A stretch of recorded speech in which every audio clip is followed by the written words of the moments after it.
Hey everyone, today in this video we will discuss about osteomalacia. So osteo means होता है bone and malacia means होता है softening and loss of consistency. That means कि जो आपकी bones होती है ना वो soft हो जाती है और weak हो जाती हैं इस condition के अंदर. सो यहाँ से आपको एक क्वेश्चन अराइज हो सकता है कि ऑस्टियोपोरोसिस और ऑस्टियोमलेशिया में क्या डिफरेंस है, क्योंकि ऑस्टियोपोरोसिस में भी तो बोन्स वीक हो रही थी, ब्रिटल हो रही थी, पोरस हो रही थी. सो यहाँ पे जो मेजर डिफरेंस है वो ये है कि ऑस्टियोपोरोसिस में जो वीकनिंग हो रही है ना बोन्स की, वो ऑलरेडी फॉर्म्ड बोन है, जो ऑलरेडी बन चुकी हैं, मिनरलाइज हो चुकी हैं.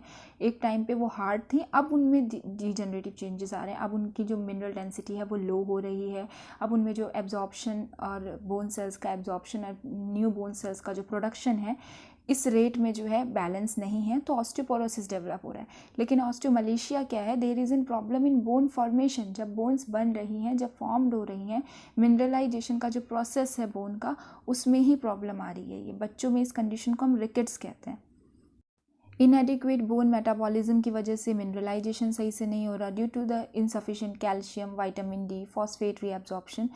तो इम्पेयर्ड बोन मिनरलाइजेशन आपकी विटामिन डी और कैल्शियम की डेफिशिएंसी से हो रहा है. तो बच्चों के अंदर ना आपको विटामिन डी और कैल्शियम का ध्यान रखना है. और इसका रीज़न क्या है, lack of sun exposure.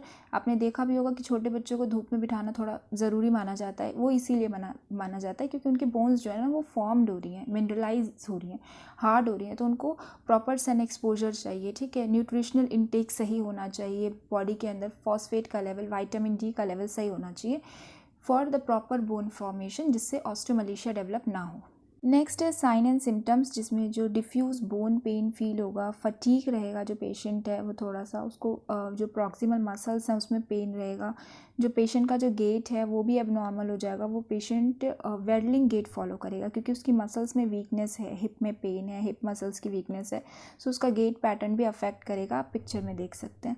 Next इसमें फ्रैक्चर जो है पेशेंट के होने के चांसेस हैं. एडीएल भी अफेक्ट करेगा, जो एक्टिविटी ऑफ डेली लिविंग है, क्योंकि मसल्स स्टिफ हो चुकी हैं, वीक हो चुकी हैं. तो स्टेयर क्लाइंबिंग हो गया, कुछ कैरी करना, ये सब भी अफेक्ट करेगा पेशेंट के साथ.